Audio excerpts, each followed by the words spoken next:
Hi hello friends, மகன் என்ன update பார்க்கலாமா? நம்ம நிவீனை ஒரு இடத்துல ரொம்ப அமைதியாக்கிட்டாங்கங்க. நிவீனை பார்க்கும்போது எனக்கு ஓன்னு கட்டி அழுவணும்னு தோணுச்சு. என்னடா இந்த பையனுக்கு இந்த மாதிரி ஒரு சூழ்நிலையை கொடுத்துட்டாங்களேன்ட்டு.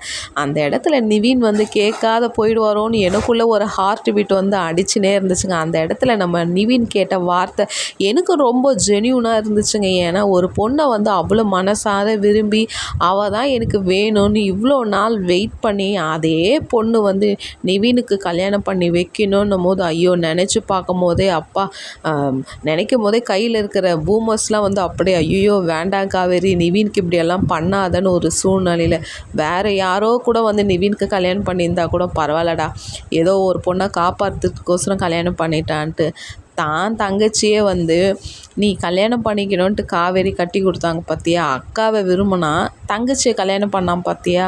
கேட்கும் போதே ஒரு மாதிரியாக மிரள விட்டு இருக்கிறாருங்க. ஐயோ, நிவீனுக்கு வேதனையும் துக்கமும் சொல்ல முடியாத மனக்கவலை இருக்குது. இதுலேருந்து நிவீன் எப்படி வெளியே வர போகிறாரு, இதை எப்படி ஃபேஸ் பண்ண போகிறானே தெரிலங்க.